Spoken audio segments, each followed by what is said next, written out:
राधे राधे मेरे प्रिय विद्यार्थियों। मैं साधना पांडे अपने सभी बच्चों का हार्दिक स्वागत अभिनंदन करती हूँ बेटा।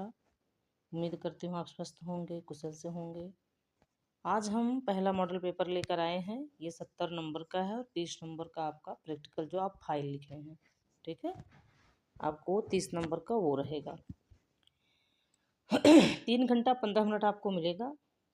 आपको 20-25 मिनट पहले कॉपी दी जाएगी, आप कॉपी फिल करेंगे। कोई मार्कशीट पे अपना अनुक्रमांक वगैरह फिल करेंगे, जो कि आपको प्री बोर्ड के दौरान सब बताया गया होगा। क्लास में सब कुछ बताया गया है। इसमें 2 खंड हैं, आ और ब। खंड आ 1 से 20 तक बहुविकल्पीय प्रश्न हैं, जिनके उत्तर आपको OMR पत्रक पर देना है। इसका उत्तर आपको कॉपी पर नहीं लिखना है। जो ऑप्शन सही है उसी के सामने OMR शीट में गोला भरना है। खंड आ के प्रत्येक प्रश्न का निर्देश पढ़कर केवल प्रदत्त OMR पत्रक पर ही देना है। OMR उत्तर पत्रक पर उत्तर देने के पश्चात उसे काटना नहीं है। इरेजर अथवा व्हाइटनर का प्रयोग नहीं करना। आप ध्यान दीजिए, आप वहाँ इरेजर, व्हाइटनर इत्यादि नहीं ले जाएंगे और न इसका प्रयोग करेंगे उस OMR शीट पर। प्रश्न के अंक उसके सामने अंकित हैं। प्रश्न खंड ब में 50 अंक के वर्णात्मक प्रश्न हैं, यानी आपको लिखना है वो। और प्रथम प्रश्न के से आरंभ कीजिए और अंतिम प्रश्न तक करते जाइए। जो प्रश्न आता है उस पर समय नष्ट न कीजिए। देखिए कितनी बड़ी बात बताया है इसमें कि जो प्रश्न आपको आ रहा है उसको पहले कर लीजिए। जो नहीं आ रहा उसको लेकर बैठे मत रहिए कि ये 5वां नहीं है, छठा कैसे करें। 5वां छोड़िए, पहले छठा कर लीजिए, 7वां कर लीजिए, फिर याद आ जाता है तो फिर 5वां नंबर डाल के कर लीजिए, ठीक। अच्छा, आप जो प्रश्न करेंगे वही नंबर डालेंगे, नहीं सीरियल आपका शुरू हो रहा है 1 2 3 4 5 और 11वां कर रहा था प्रश्नोत्तर नंबर 5 डाल दे, नहीं। अगर आप 1 2 3 4 के बाद 11वां कर रहे हैं तो प्रश्नोत्तर नंबर 11 ही डालेंगे। कहने का मतलब इसमें तो 20 प्रश्न आपका ऑप्शन रहेगा, उसको छोड़ के 21वें से शुरू करते हैं तो आप 21वां मतलब आपको आ रहा है, 22वां 24वां नहीं आ रहा तो 25वां कर लीजिए।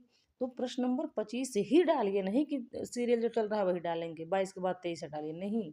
जो प्रश्न नंबर करेंगे वही प्रश्नोत्तर नंबर आप डालेंगे, इस बात का ध्यान रखिएगा। राइटिंग पर तो विशेष ध्यान, ठीक है। चलिए हम अपना शुरू करते हैं। पहला प्रश्न हमारा है, आचार्य रामचंद्र शुक्ल जी किस युग के लेखक हैं? तो ये शुक्ल युग के लेखक हैं, इन्हीं के नाम पे शुक्ल युग पड़ा। गबन की विधा क्या है? गबन उपन्यास है, किसका है? मुंशी प्रेमचंद जी का। यहाँ है तीसरा ऑप्शन सही। कंकाल के लेखक कौन है? जयशंकर प्रसाद जी।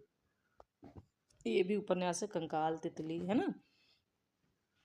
चिंतामणि के रचयिता कौन है? तो आचार्य रामचंद्र शुक्ल जी, जो कि 4 भागों में विभक्त है। इसका 4 बार संपादन किया गया है। आप किताब में 2 ही दिया गया है ना, लेकिन अब अगर आप नेट पर डालेंगे तो आपको चारों पार्ट दिखाएगा किसने किसने संपादित कब कब किया है, ठीक।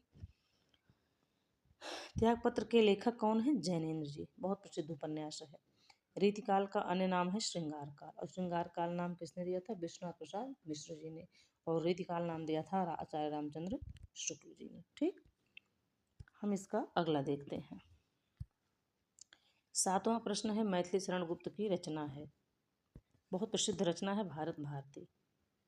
ग वाला ऑप्शन सही है। और लोकायतन तो शुक्ल जी उनका है, पंत जी का है। परिमल निराला का है। परिवर्तन भी पंत का है। हमको बस ग से मतलब है, सबसे नहीं है। आंसू के रचनाकार हैं जयशंकर प्रसाद जी।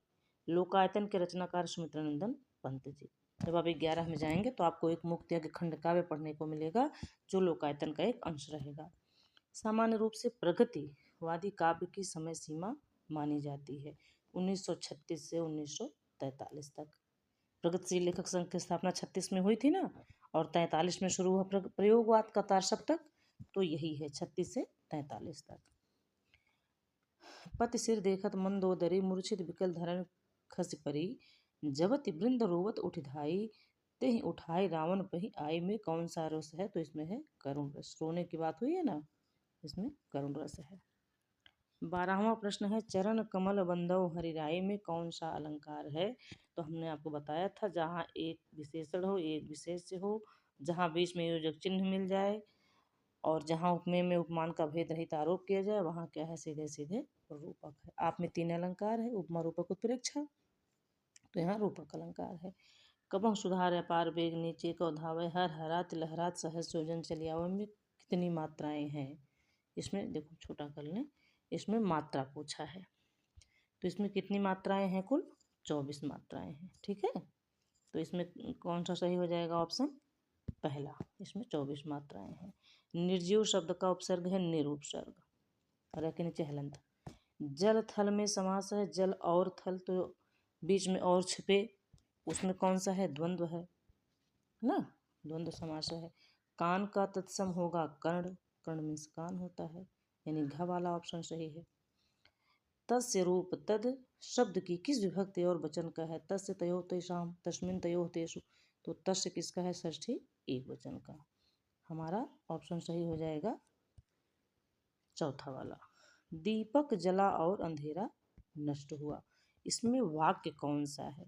ठीक है, वाक्य आप में दिया है ना 3 प्रकार के, साधारण, संयुक्त और मिश्रित।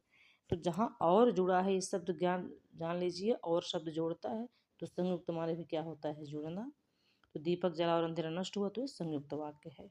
वाच्य के कितने भेद होते हैं? वाच्य के 3, कर्तृवाच्य, कर्मवाच्य और भाववाच्य। निम्नलिखित में से विकारी शब्द कौन सा है? परंतु, यथा, आज, लड़का। तो ये लड़का विकारी शब्द है। संज्ञा सर्वनाम विकारी होते हैं और अव्यय जो है वह अविकारी होता है, जैसे परंतु, यथा और आज, ये अविकारी है। ठीक, अब हम 21वां प्रश्न अपना देखते हैं। 21वां हमने बताया ना वर्णनात्मक प्रश्न है, तो 21वां प्रश्न हमारा है, मित्र निम्नलिखित गद्यांशों में से किसी एक के नीचे दिए गए प्रश्नों के उत्तर दीजिए।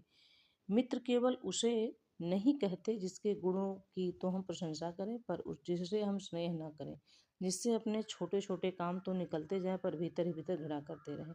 कहने का मतलब, जिसके प्रति मन में छल कपट हो, मित्र नहीं है। जिससे हमारा स्वार्थ सिद्ध हुआ मित्र है, काम निकल जाए तो फिर तुमसे हम ईर्ष्या करें, जलन करें, वो मित्र थोड़ी है। मित्र सच्चे पथ प्रदर्शक के समान होना चाहिए, इस पर पूरा विश्वास कर सके, भाई के समान होना चाहिए, इसमें अपना प्रेम प्रीति पात्र बना सके। हमारे और हमारे मित्र के बीच सच्ची सहानुभूति होनी चाहिए, ऐसी सहानुभूति जिसके एक के लाभ दूसरे को हानि अथवा अपना हानि लाभ समझे। मित्रता के लिए आवश्यक नहीं कि 2 मित्रों के आपस में एक प्रकार के कार्य करते हो या उनकी एक ही रुचि हो। इसी प्रकार प्रकृति और आचरण का समान की भी समानता आवश्यक या वांछनीय नहीं है। 2 भिन्न वस्तुओं के मनुष्यों के बराबर प्रीति और मित्रता रही है। अब देखिए, यहाँ मित्रता किसकी प्रसिद्ध है विश्व में? कृष्ण और सुदामा की। जमीन आसमान का फर्क, एक तीनों लोक का, पूरे ब्रह्मांड का मालिक, और दूसरा एकदम अकिंचन दरिद्र, एक एक दाने के लिए मर रहा है सुदामा जी। घर में चावल का एक अन्न था, वो भी उन्होंने श्री नारायण जी को भोग लगा दिया, स्वयं पानी पी के भूखे सो गए। अब आप सोचिए, एक तीनों लोक के मालिक हैं और एक क्या है? एकदम महान अकिंचन है, उनसे बड़ा कोई गरीबे नहीं उस धरती पे था उस समय। तो ऐसे 2 लोगों की मित्रता है ना। तो वही कह रहे हैं, आपकी स्थिति में, आपके व्यवहार में, आपके रुचियों में भले ही परिवर्तन हो, लेकिन आपके विचार मिलने चाहिए। आपका मित्र सच्चा होना चाहिए। कैसा होना चाहिए? पथ प्रदर्शक होना चाहिए, आपको सही रास्ता दिखाने वाला। देखो अभी पूछेगा ना भी, तो हम इसका अर्थ पूरा पढ़ लेंगे। उपरोक्त गद्यांश का संदर्भ लिखिए। संदर्भ भाव को बहुत अच्छी तरह से साहित्यिक भाषा में लिखाया गया है। प्रस्तुत साहित्यिक सारगर्भित व्याख्या पंक्तियाँ हमारे नित्य पठित एवं प्रयोज्य पाठ्य पुस्तक हिंदी गद्य खंड के मित्रता नामक शीर्षक से अनुस्यूत है, जिसके रचयिता आलोचना जगत के सम्राट आचार्य रामचंद्र शुक्ल जी हैं। रेखांकित अंश की व्याख्या कीजिए। तो प्रस्तुत प्रेरणादायी पंक्तियों में शुक्ल जी ने यह बताया है कि सच्चा मित्र पथ प्रदर्शक के समान होना चाहिए, अच्छा उचित मार्ग दिखाने वाला होना चाहिए, जिस पर हम पूर्ण विश्वास कर सकें, हमारा विश्वास पात्र होना चाहिए। वह हमारे भाई की तरह जो हमें सच्चा प्रेम करे और हम पर पूर्ण विश्वास कर सकें। मित्र के बीच सच्ची सहानुभूति होनी चाहिए। कह रहे हैं हमारे और मित्र के बीच सहानुभूति भी होनी चाहिए। हम उसके सुख दुख को समझे, वह हमारे सुख दुख को समझे, हमें ऐसा होना चाहिए। उसका हानि लाभ हमारा हो, हमारा हानि लाभ उसका हो। और क्या कह रहे हैं? मित्रता के लिए आवश्यक नहीं कि 2 मित्र एक प्रकार के कार्य करते हों। कहने का मतलब, अगर आप डॉक्टर हैं तो आपकी मित्रता डॉक्टर से ही नहीं होनी चाहिए। आपका मित्र टीचर भी हो सकता है, आपका मित्र आर्मी का अफसर भी हो सकता है, आपका मित्र एक किसान भी हो सकता है, आपका मित्र एक गरीब भी हो सकता है। जरूरी नहीं डॉक्टर का मित्र डॉक्टर हो, अमीर का मित्र अमीर है। बताया ना हमने अभी कि भगवान श्री कृष्ण और सुदामा की मित्रता विश्वविख्यात है। और क्या हो, यह भी आवश्यक नहीं है कि आप दोनों का स्वभाव आचरण एक तरह से हो, जरूरी नहीं है। कि आप लोगों के स्वभाव बात व्यवहार मिलते हो, नहीं, आपकी सोच मिलती हो, आपके विचार मिलते हो, आपकी अच्छाइयाँ मिलती हो। एक दुष्ट होगा एक अच्छा होगा तो मित्रता वहाँ नहीं होगी। दो भिन्न प्रकृति के मनुष्यों में बराबर प्रीति और मित्रता रही है, यानी जो अलग अलग स्वभाव के मनुष्यों में भी इतिहास काल से ही उनकी मित्रता रही, जैसे कृष्ण और सुदामा की मित्रता। तो सच्चा मित्र कैसा होना चाहिए? सच्चा मित्र एक अच्छा रास्ता दिखाने और अच्छे रास्ते पर ले जाने वाला होना चाहिए। ठीक है, अब हम दूसरा देखते हैं। जिंदगी को मौत के पंजों से मुक्त कर उसे अमर बनाने के लिए आदमी ने पहाड़ काटा। किस तरह इंसान की खूबियों की कहानी सदियों में आने वाली पीढ़ियों तक पहुंचाई गई, और उसके लिए आदमी ने कितने ही उपाय सोचे और किए। उसने चट्टानों पर अपने संदेश खोदे, ताड़ों से ऊंचे धातुओं चिकने पत्थर खंभे खड़े किए, तांबे और पीतल पर अक्षरों से के मोती बिखेरे, और उनके जीवन मरण की कहानी सदियों के उतार चढ़ाव पर सरकती चली आ रही है, जो आज हमारी अमानत विरासत बन गई है। तो ये इतना बढ़िया है ये बेटा, इसको हम देखते हैं क्या है कि उपरोक्त गद्यांश का संदर्भ लिखिए। तो गद्यांश का संदर्भ क्या है? प्रस्तुत साहित्यिक सारगर्भित व्याख्यान पंक्तियां हमारे नित्य पठित एवं पुनीत पाठ्य पुस्तक हिंदी गद्य खंड के अजंता नामक शीर्षक से अनुस्यूत है, जिसके रचयिता भगवत शरण उपाध्याय जी हैं। ठीक, उक्त गद्यांश के रेखांकित अंश की व्याख्या कीजिए। कवि क्या कह रहा है कि यह संसार कैसा है? नश्वर है। यह संसार नश्वर है, मनुष्य का जीवन भी क्षणभंगुर है, मृत्यु सबको निगल जाती है। जिंदगी को मौत के पंजों से मुक्त कर उसे अमर बनाने के लिए ना, तो पहले हम इसकी थोड़ी सी देंगे ना कि जीवन क्षणभंगुर है, नश्वर है, हम हर क्षण काल के गाल में हैं, परंतु मृत्यु से छुटकारा पाने का एक ही उपाय है कि वह कृति, यानी जो भगवत शरण उपाध्याय आज जीवित थोड़ी हमारे बीच, लेकिन वो लिख कर मर गए, उनका नाम हमारे बीच में मरे। महादेवी जी मर गई हैं, सूरदास मर गए, गोस्वामी जी मर गए, वाल्मीकि जी मर गए, महर्षि वेदव्यास मर गए, लेकिन उनकी रचनाएं हमारे बीच में है, तो हमारे बीच में वो अमर हैं, उनकी बातें अमर हैं, शब्द अमर है, शब्द कभी नहीं मरता है। आपने पढ़ा होगा 10 में 9 में, शब्द भाषा मात्र अनंत है ना। तो वही लेखक क्या कह रहा है कि मनुष्य को कुछ ऐसी रचना कर देनी चाहिए जो अनंत काल तक अस्थायी रहे।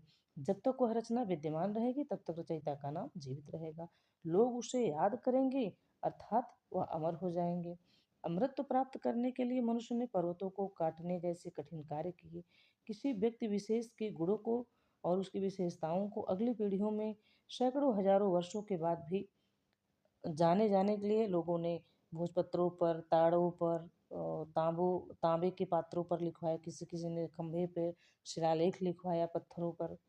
तो इस तरह से मनुष्य ने अनेक कार्य किए, इतिहास में भी अनेक कार्य हुए। इससे मनुष्य के उपाय जो सोचे थे वो बहुत तरीके से अपनाए गए, है ना। इंसान की खूबियों को अगली पीढ़ियों तक पहुंचाने के लिए आदमी ने कौन कौन से उपाय किए? तो इंसान की खूबियों को अगली पीढ़ी तक पहुंचाने के लिए मनुष्य ने चट्टानों से स्तंभ का निर्माण कराया।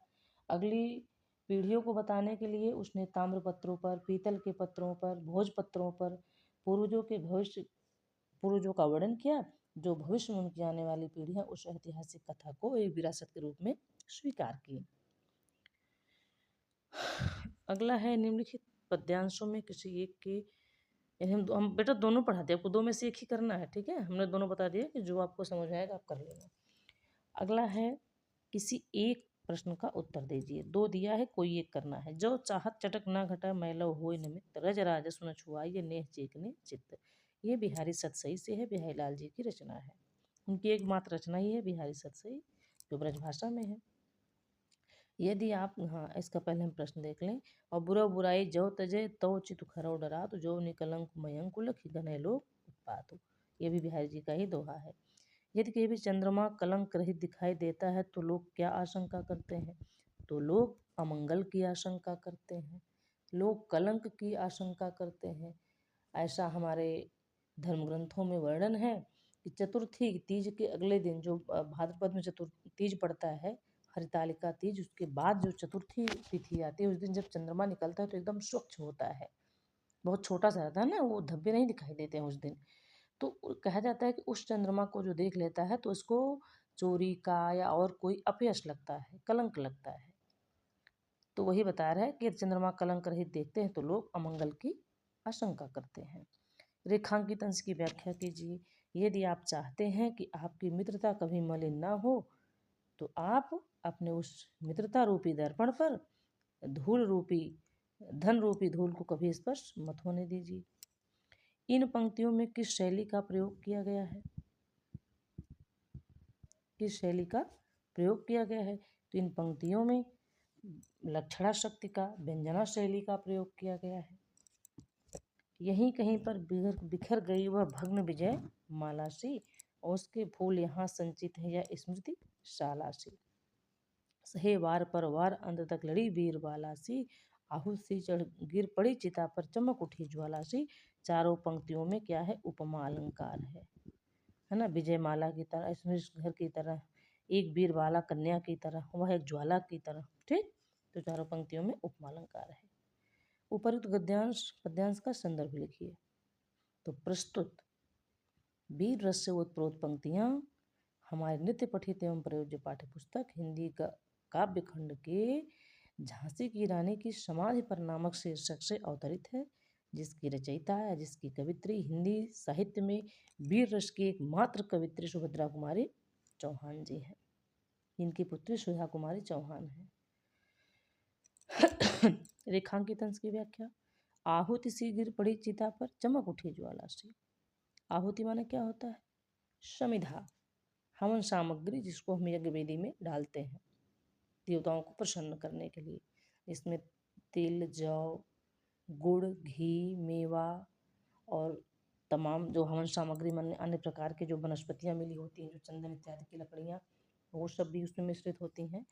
तो वह आहूत की तरह इस स्वतंत्रता रूपी यज्ञ की ज्वाला में गिर पड़ी, और वह एक ज्वाला की तरह से, यज्ञ ज्वाला की तरह से चमक उठी। आज पूरा संसार झांसी की रानी को जान रहा है ना।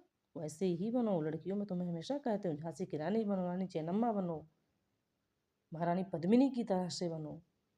तुम एक वीर छत्राणी हो, सिंघनी हो। जो नाच गा के तुम लोग लगा रही हो स्टेटस और सब, ये सब सही नहीं है बेटा, हमेशा बता रही हूँ। एक वीर छत्राणी की तरह से जियो, तुम लोग भारतीय नारी हो, अभद्रता मत फैलाओ। हो गया। निम्नलिखित पंक्तियों में किस अलंकार का प्रयोग हुआ है? बता दिया हमने पहले ही, उपमा अलंकार है चारों पंक्तियों में। अगला हम देख लेते हैं कि निम्नलिखित संस्कृत गद्यांशों में किसी एक का संदर्भ सहित हिंदी में अनुवाद कीजिए।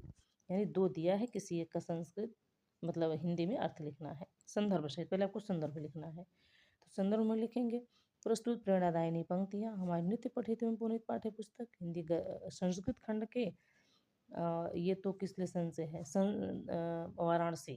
वाराणसी नामक शीर्षक से अवतरित है। तो इयम माने यह, इयम नगरी विविध धर्माणाम संगम स्थली, यह नगरी अनेक धर्मों की संगम स्थली है। महात्मा बुद्ध, तीर्थंकर पार्श्वनाथ, शंकराचार्य, कबीर, गोस्वामी तुलसीदास, अन्य बहुत से महात्मा यहाँ आकर अपने विचारों को फैलाए यानी प्रसारित किए। न केवल दर्शने साहित्य धर्मे अपितु कला क्षेत्रे अपि इयं नगरी विविधानां कलानां शिल्पानां च कृते लोके विश्रुता। न केवल दर्शन साहित्य धर्म अपितु कला के क्षेत्र में भी यह नगरी अनेक कलाओं शिल्पों के लिए संसार में प्रसिद्ध है। विश्रुता माने प्रसिद्ध है। अत्रत्या यहाँ की कौशेय शाटिका यानी बनारसी साड़ियाँ देश देशे सर्वत्र अस्पृहन्ते, सभी देशों में इसको चाही जाती हैं, उसकी डिमांड, उसकी मांग की जाती है। अत्रत्या प्रस्तर मूर्तियाँ प्रार्थिता है, था रहेगा बेटा, ये मिसप्रिंट हुआ है। तो यहाँ की पत्थर की मूर्तियाँ पूरे विश्व में प्रसिद्ध हैं। इयम निजाम प्राचीन परंपरा इदानीं परिपालयति, यह आज भी अपनी प्राचीन परंपराओं का परिपालन करता है। वाराणसी में जो पहले से चल रहा है आज भी उसका परिपालन किया जाता है, उसको लोग छोड़े नहीं है सभ्यता संस्कृति को अपने। ख वाला है आम। हाँ, इसका संदर्भ होगा कि प्रस्तुत स्वर्णिम पंक्तियाँ हमारे नित्य पठित एवं पुनीत पाठ्य पुस्तक हिंदी संस्कृत खंड के प्रबुद्धो ग्रामीण है नामक शीर्षक से अनुस्यूत है। तो आम मीन्स हाँ, स्वीकृत समय, हमको शर्त मंजूर है। इति कथिते, ऐसा कहते हुए, तस्मिन नागरिके सह ग्रामीणम, कुछ नागरिक सेवा ग्रामीण बोला, नागरिकम औदत, नागरिक ने कहा। प्रथमम भवान एवं पृच्छत, पहले आप ही पूछिए। नागरिकश्च ग्रामीण तम ग्रामीणम कथयत, वह नागरिक उस ग्रामीण से बोला, त्वमेव प्रथम पृच्छ, पहले आप ही पूछिए। इदम श्रुत्वा स ग्रामीण औदत, सुनकर वह ग्रामीण बोला, युक्तम, ठीक है। अहमेव प्रथम पृच्छम, मैं ही पहले पूछ देता हूँ। जो पहली पूछी गई थी उसी लेसन से है ये, ठीक है। अच्छा, अब वो तो गद्य था, ये काव्य से भी एक प्रश्न है। काव्य से कौन सा प्रश्न है? निम्नलिखित पद्यांशों में किसी एक का संस्कृत संदर्भ सहित हिंदी में अनुवाद कीजिए। बंधनम मरणम वापि जयो वापि पराजय उभयत्र समो वीरः, वीर भाव ही वीरता। ये किस लेसन से है? वीरः वीरेण पूज्यते से। और ये कह कौन रहा है? पूर्वराज कह रहा है अलछिन्द्र यानी सिकंदर से। तो संदर्भ में क्या लिखेंगे? प्रस्तुत ओजपूर्ण पंक्तियाँ, बड़ी वीरता, एक शब्द में वीरता भरी हुई इसमें। तो प्रस्तुत ओजपूर्ण पंक्तियाँ हमारे नित्य पठित एवं पुनीत पाठ्य पुस्तक हिंदी संस्कृत खंड से वीरः वीरेण पूज्यते नामक पाठ से अवतरित है। तो मरणम बंधनम वापि जयो वापि पराजय, कह रहे हैं चाहे बंधन में रहूं चाहे मरण में रहूं, विजय हो अथवा पराजय हो, उभयत्र समो वीर है, जो दोनों स्थितियों में वीरता के साथ रहता, उत्साहपूर्ण भाव से रहता है, वीर भाव ही वीरता, क्योंकि मन में उत्साह की भावना ही क्या है? वीरता है। और मानम हित्वा प्रियो भवति, क्रोधम हित्वा न शोचित, कामम हित्वा अर्थवान भवति, लोभम हित्वा सुखी भवति। तो ये जीवन सूत्राण से है। तो प्रस्तुत प्रेरणादायिनी पंक्तियाँ हमारे नित्य पठित एवं पुनीत पाठ्य पुस्तक हिंदी संस्कृत खंड के जीवन सूत्राणी नामक शीर्षक से अनुस्यूत है। मनुष्य मान माने अभिमान छोड़कर सबका प्रिय हो जाता है। क्रोध छोड़कर वह निश्चिंत हो जाता है। भाई गुस्सा नहीं करेगा तो सही बात बोले, गुस्से में गलत ही बोलता है। जब गलत नहीं बोलेगा तो सोचेगा क्यों? तो अभिमान छोड़कर मनुष्य सबका प्रिय होता है। क्रोध छोड़कर वह निश्चिंत होता है। कामम हित्वा अर्थवान भवत, वह अनेक कामनाओं को छोड़कर धनवान हो जाता है। और लोभम हित्वा सुखी भवत, लालच को छोड़कर वह सुखी हो जाता है। अच्छा, अगला प्रश्न क्या है? अपने पठित खंड काव्य के आधार पर निम्नलिखित में से किसी एक प्रश्न का उत्तर दीजिए। तो आपको मुक्त यूथ नहीं पढ़ना है, ज्योत जवाहर नहीं पढ़ना, अग्र पूजा नहीं। आपके कोर्स में यानी अम्बेडकर नगर से मैं पढ़ा रही हूँ बेटा, तो अम्बेडकर नगर के कोर्स में क्या है? जय सुभाष खंड काव्य है। और एक बात ध्यान दीजिए, आपको दोनों प्रश्न लिखना है। किसी एक का मतलब क ख ग घ ङ, ये दो में से एक का नहीं, दोनों का। ये भी करना पहला, और यानी पहला भी करना है और दूसरा भी करना है। जय सुभाष के आधार पर उन नायक के चारित्रिक विशेषताओं का उल्लेख, यानी जय सुभाष चंद्र के आधार पर सुभाष चंद्र बोस का चरित्र चित्रण करना है। और जय सुभाष खंड काव्य की प्रमुख घटना का उल्लेख कीजिए। जो इसका हमने सारांश लिखवाया है, आपके इस पे भेजा भी है ऑनलाइन, उसमें से हेडिंग डाल करके उसको आप लिख देंगे, ठीक है। अगला प्रश्न, निम्नलिखित में से किसी एक लेखक का जीवन परिचय दीजिए और उनकी रचना का नाम लिखिए। तो चाहे रामचंद्र शुक्ल का लिखिए, चाहे शंकर का लिखिए, चाहे राजेंद्र प्रसाद जी का लिखिए, जिसको आपको याद है उसका बढ़िया जीवन परिचय दे करके उनकी रचना का नाम लिख दीजिए। और ये कवि का हो गया। कवियों में है रसखान, सुमित्रानंदन पंत और महादेवी वर्मा। इन तीनों में से जिसका आपको याद हो उसका जीवन परिचय और उसकी रचना लिख दीजिए, ठीक। अगला प्रश्न है, अपनी पाठ्य पुस्तक से कंठस्थ किया हुआ एक श्लोक लिखिए जो इस प्रश्न पत्र में आया हो। इसीलिए आपको 3 श्लोक याद करवाया जाता है कि 2 परीक्षा में आता है, और जब आप 3 याद करें तीनों नहीं आएगा, ठीक है। कोई एक श्लोक लिख दीजिए। अपने अस्वस्थ होने के कारण अवकाश से प्रधानाचार्य को प्रार्थना पत्र लिखिए।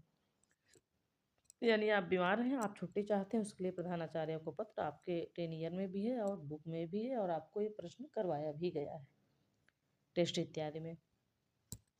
विद्युत आपूर्ति की कमी के कारण विभागीय अभियंता से विद्युत कर्मियों की शिकायत करने हेतु पत्र, यानी आपके गांव में बिजली बहुत कम आ रही है, उसके लिए आपको पत्र लिखना है। विद्युत कर्मियों की शिकायत करनी है विद्युत विभाग के अभियंता को, तो आपको लिखना है। निम्नलिखित प्रश्नों में से किन्हीं 2 के संस्कृत में उत्तर दीजिए। संस्कृत में देना है, ध्यान दीजिएगा, हिंदी में नहीं। ज्ञानम कुत्र संभवत, ज्ञानम सर्वत्र संभवत, ज्ञान हर जगह संभव है, ये प्रबुद्धो ग्रामीण का प्रश्न है। भारतीय संस्कृति कीदृशी अस्ति? भारतीय संस्कृति सदैव गतिशीला अस्ति। ये भारतीय संस्कृति से है। वाराणसी नगरी केषां संगम स्थली अस्ति? वाराणसी नगरी विविध धर्माणां संगम स्थली अस्ति। वाराणसी से है। अलछेंद्र का आसीत? अलछेंद्र यमन राजा आसीत। अलछेंद्र यमन राज था यानी सिकंदर। निम्नलिखित में से किसी एक विषय पर निबंध लिखना है आपको। भारतीय किसान की समस्या, मेरा प्रिय कवि गोस्वामी तुलसीदास, वृक्षारोपण का महत्व, सारे जहाँ से अच्छा हिंदुस्तान हमारा, विज्ञान वरदान या अभिशाप। ये पांचों टॉपिक बहुत अच्छा है। आप चाहें जिस पर लिखेंगे बहुत बढ़िया से लिख ले जाएंगे। ठीक है। भारतीय किसान की क्या क्या समस्या है ये भी आप जान रहे हैं। महंगाई है और हर चीज़ है। ऊपर से जो ये मवेशी जो पशु हैं, नीलगाय और छोटे छोटे गाय के बछड़े जो लोग छोड़ दे, गौशाला पे नहीं भेज रहे हैं, छोड़ दे रहे हैं, वो भी नुकसान कर रहे हैं। इत्यादि बहुत सा आपको पता है। और मेरा प्रिय कवि गोस्वामी तुलसीदास, इनके बारे में आप लिख दीजिए। वृक्षारोपण का महत्व यानी वनों का हमारे जीवन में क्या महत्व है, वृक्षारोपण से हमको क्या क्या लाभ होगा उसको आप लिखिए। सारे जहाँ से अच्छा हिंदुस्तान हमारा, अपने देश के बारे में बहुत अच्छा आप लिख सकते हैं, भारत देश के बारे में। विज्ञान वरदान या अभिशाप है, यानी विज्ञान से हमको क्या क्या लाभ हुआ, विकास से क्या क्या हानियाँ हुई, ये भी आप लिख सकते हैं। ठीक। पहले बीएसएनएल का नेटवर्क बहुत कम रहता था, आवाज़ कम आती थी। आज भी बीएसएनएल नेटवर्क कम रहता है, लेकिन जो जगह जगह नेट टावर लगा दिए गए हैं, जियो के, एयरटेल के, वोडा के, वीआई के, ये बहुत घातक है। इससे गौरैया पक्षी मर रही हैं।